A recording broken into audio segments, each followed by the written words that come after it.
আসসালামু আলাইকুম রহমতুল্লাহি ওবরকাতুহু। সম্মানিত দর্শক, আমাদের প্রশাসনে দলবাজি অতীতের সকল রেকর্ডকে ব্রেক করেছে। অতীতের দলবাজির একটা রিদম ছিল, একটা সূত্র, অঙ্কের একটা সূত্র সেখানে পালন করা হতো। কিন্তু এখন এই গত 4 মাসে যে দলবাজি হচ্ছে, এই দলবাজি প্রশাসনের না কোনো সূত্র, না কোনো নিয়ম, না কোনো কানুন কিংবা দলবাজির যে রেকর্ড, সেই রেকর্ড এখানে কোনো কাজে আসছে না। ফলে কি হচ্ছে, আমলাতন্ত্রে যে অস্থিরতা দেখা দিয়েছে, এই অস্থিরতার ফলে ইউনূস সরকারের সকল কর্মকাণ্ড মুখ থুবড়ে পড়ছে। আর দলীয় পরিচয় ব্যবহার করে রাতারাতি যারা 2টো 3টে 4টে প্রমোশন নিয়ে একেবারে গেড়ে বসেছেন, তারা দলের জন্য, দলের নেতাকর্মীর জন্য কিংবা যাদের দ্বারা তারা ক্ষতিগ্রস্ত হয়েছেন তাদের বিরুদ্ধে এমন কোনো কর্মকাণ্ড করেছেন গত 4 মাসে, এটা সিঙ্গেল নজির নেই। যেমন ধরুন, পুলিশের কথাই ধরি। এখন পুলিশে আওয়ামী লীগের যে সকল কালপ্রিট ছিলেন, তারা তো অনেকে পালিয়ে গেছেন।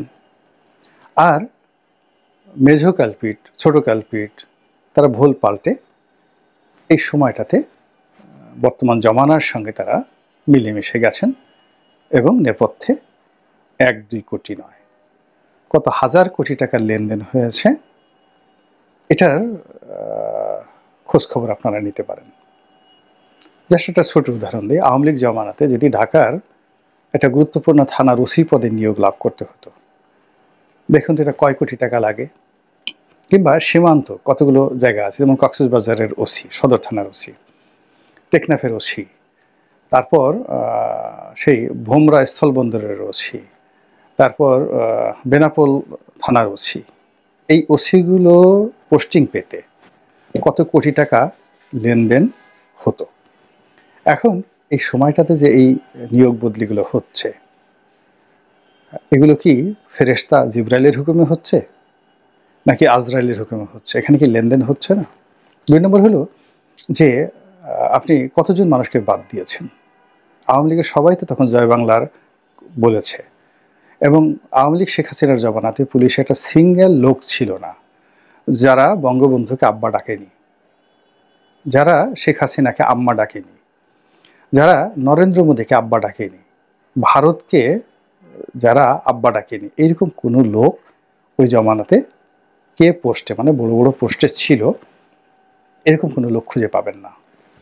তারা বঙ্গবন্ধুর কবিতা শুনে কাঁদত, অসমাপ্ত আত্মজীবনী পড়ে পড়ে তারা বুক ভাসাতো, এবং কবে কোন জমানাতে ছাত্রলীগ করেছে, নিজে না করে তার বাপ কবে করেছে, কোন কোন মুক্তিযোদ্ধার সাথে তার সম্পর্ক আছে, তার বাবা মানে 10 বছর বয়সে কিভাবে মুক্তিযুদ্ধ করেছে, এই সকল গল্প করে ফাটিয়ে ফেলতো। সেই লোকগুলো এখন কোথায় বলেন তো? এবং সেই লোকগুলো এখন যেখানে আছে সেখানে কি তারা এমনি এমনি আছে? টাকা পয়সার লেনদেন হয়নি কিছু? কারা করছে এই লেনদেনগুলো? এটা একটা প্রশ্ন।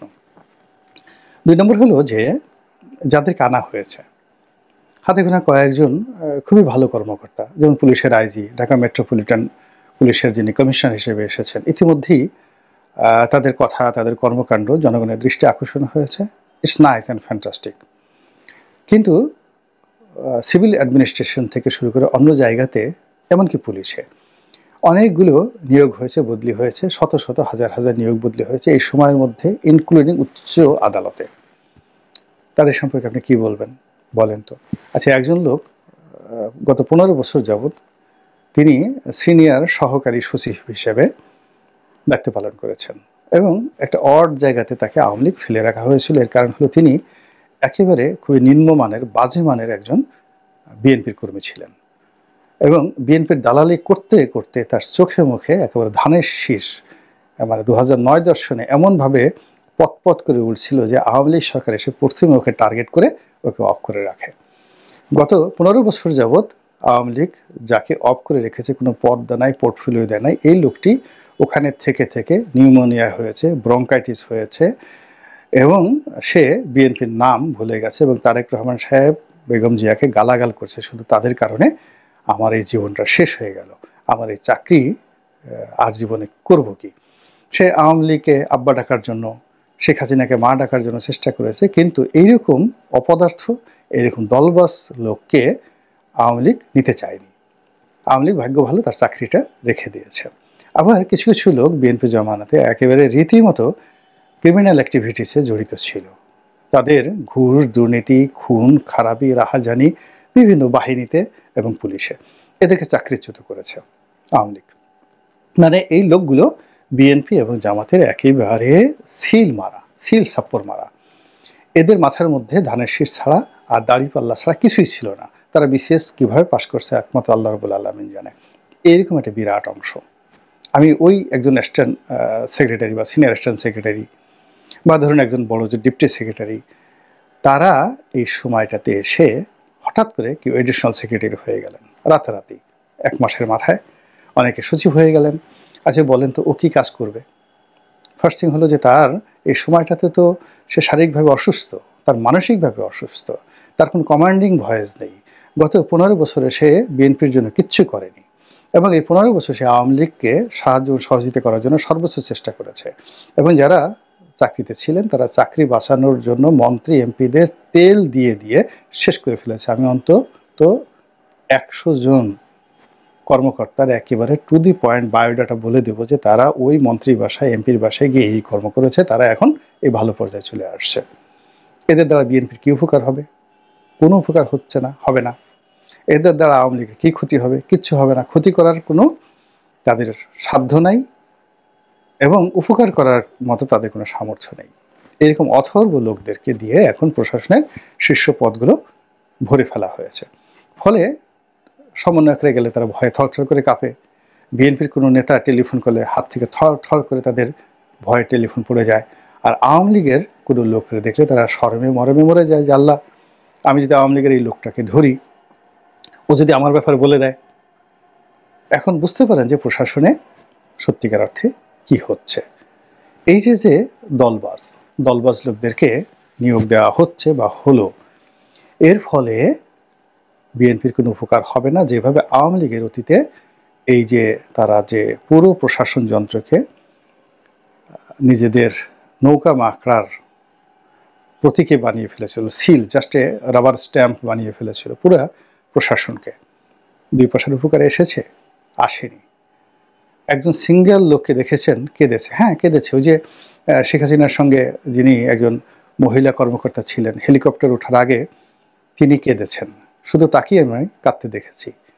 আর এই যে এত মানুষ যারা এই 15 বছর ধরে শেখ হাসিনার রক্ত ক্যান্সারের মতো শুষে শুষে খেয়েছে, যারা 15 বছর ধরে এই জাতির সমস্ত অর্থ বিত্ত তারা ঘুষ দুর্নীতির নামে তারা একেবারে লেহন করে খেয়েছে, ব্যাংক লুট করেছে, বিমা লুট করেছে, রাজুকের প্লট বাগিয়ে নিয়েছে, তারপরে শেষে কি না করেছে, দেশে বিদেশে বেগম পাড়াতে সম্পদের পাহাড় গড়ে তুলেছে। একটা সিঙ্গেল লোক খুঁজে বের করেন তো প্রশাসনে যারা বলেছে যে আমি আওয়ামী লীগ করতাম, যে শাস্তি হয় হোক, আমি চাকরি থেকে রিজাইন করলাম, অথবা আমার কোনো আফসোস নেই, এরকম একটা সিঙ্গেল লোক দেখেন। অথবা কেউ জয় বাংলা, বঙ্গবন্ধু, ওই যে একটা তাবাসসুম, ও তো জাস্ট চাকরিতে জয়েন করেছে। তো তাবাসসুম নামে যে মেয়েটা সবে মাত্র জয়েন করেছে, ও আওয়ামী লীগের পেয়েছেটা কি? ওর মতো 2-4 জন একেবারে অতি আবেগী, অবিবেচক সেই লোকগুলো জয় বাংলা বলে শেখ হাসিনার কথা বলে চাকরি হারিয়ে ফেলেছে। কিন্তু সচিব পদে আছে, এডিশনাল সচিব পদে আছে, ডিআইজি পদে আছে, এডিশনাল আইজি পদে আছে। একজন লোকের মুখ দিয়ে জয় বাংলার নাম শুনেছেন? কিংবা জয় বাংলার একজন লোককে ধরেছে? কিংবা কি করেছে? সব মিলিয়ে কেমন যেন একটা জগা খিচুড়ি হয়ে গেছে। আপনি চিন্তা করুন যে বিজ্ঞানে একটা কথা আছে, প্রতিটি ক্রিয়ারই একটা সমান প্রতিক্রিয়া রয়েছে। Every action has equal or similar reaction. তো আওয়ামী লীগ যে দলবাজিগুলো করেছে সেই দলবাজি আমরা কাউন্টার দলবাজি দিয়ে প্রতিহত করার চেষ্টা করছি, এবং তাও এই ডক্টর ইউনূস সরকারের জমানাতে। তো ডক্টর মোহাম্মদ ইউনূস সরকারের জমানাতে যদি সব বিএনপির সেই 20 বছরের লোক প্রশাসন থেকে আউট হয়ে গেছে, জামাতের 15 বছর 20 বছর আগে যারা চাকরি থেকে আউট হয়ে গেছে, তাদেরকে এনে যদি এখন বসাতে হয়, তাহলে ইউনূস সাহেবের দরকারটা কি? জামাতের আমিরকে বা তারেক রহমান সাহেবকে তো অন্তর্বর্তীকালীন সরকারের প্রধান বানালে হতো। আমাদের তো এই বিশ্ববিজয়ী নোবেল জয়ী কাউকে দরকার নেই, কাউকে দরকার ছিল না। আমরা তো তাকে নিয়োগ দিয়েছি, বা বড় বড় যে সকল কর্মকর্তা যাদেরকে নিয়োগ দিয়েছি উপদেষ্টা হিসাবে বা নিয়োগ লাভ করেছেন, আমরা তো তাদের কাছ থেকে অনেক ভালো জিনিস আশা করেছি। কিন্তু কি হলো ভালো? আমরা হোসেন মনসুর, এখন যিনি বাংলাদেশ ব্যাংকের গভর্নর আছেন, বা ডিফ্যাক্টো যিনি অর্থমন্ত্রী আছেন দেবপ্রিয় ভট্টাচার্য, যদি 22,000 কোটি টাকা ছাপিয়ে এস আলমের ব্যাংকগুলোকে বাঁচিয়ে রাখতে হয়, তাহলে তো শেখ হাসিনাই ভালো ছিল। শেখ হাসিনা তো এই কাজই করতো, সে তো টাকা ছাপিয়ে ব্যাংকে দিত। বলেন এর বাইরে সে কি করতো? আপনি তো সেই কাজগুলোই করছেন। উল্টো যে ভুলগুলো করছেন, এই S Alam, Beximco, Bashundhara, NASA group থেকে শুরু করে এই বড় বড় শিল্প কলকারখানাতে অন্ততপক্ষে আওয়ামী লীগের যদি প্রথম সারির 50 জন শিল্প উদ্যোক্তা ধরেন, এদের প্রতিষ্ঠানে 10 লাখ লোক কাজ করে। এই 10 লাখ লোকের 12টা বাজায় দিচ্ছেন। সমস্ত শিল্প প্রতিষ্ঠানগুলো কার্যত বন্ধ, অর্ধেক বন্ধ বা পরিপূর্ণভাবে বন্ধ। আপনি দেখেন ইউলোর মতো একটা ব্র্যান্ড জ্বালিয়ে পুড়ে ছারখার করে দেওয়া হয়েছে। এই ইউলোতে কত লাখ লোক চাকরি করত। আপনি ব্যাক্সিমকো ফার্মা কোনো মতে টিকে আছে, one of the finest factory in the world. তো এই জিনিসগুলো অধিগ্রহণ করা, এগুলোকে সার্ভাইভ করা, এগুলো রিভাইভ করা, এই ব্যাপারে তো সরকারের কোনো রকম প্ল্যান নেই। বরং দুর্নীতি দমন কমিশনে কে চেয়ারম্যান হবে সেটি নিয়ে ওরে বাবা, বিএনপি, আওয়ামী লীগ, জামাত, তারপরে সে ইউনুসপন্থী লোক, চিটাগাংয়ের লোক, নোয়াখালীর লোক পাগল হয়ে গেছে। এবং সবশেষে যখন যাকে নিয়োগ দেওয়া হলো, তখন বাকি যারা সবাই হাই এ কাকে নিয়োগ দেওয়া হলো, এ খারাপ, ও খারাপ, ও খারাপ ইত্যাদি বিভিন্ন কথা। আইজি সাহেবকে একই অবস্থা, নিয়োগ দেওয়া হলো। কমিশনারকে এত মানুষ থেকে কেন তাকে নিয়োগ দেওয়া হলো? নানা রকম কথাবার্তা হচ্ছে, এবং সব কিছুর মধ্যেই দলীয়করণ যে রয়েছে, এই দলীয়করণের প্রভাবটা অতীতের যে কোনো সময়ের চাইতে আরও মারাত্মক আকার ধারণ করেছে। অতীতে আওয়ামী লীগের যারা দলীয়করণ পরিচালনা করতেন, খুঁজে দলের লোককে নিয়োগ দিতেন, তারা অ্যাটলিস্ট চেয়ারে বসে 3টি কাজ করত।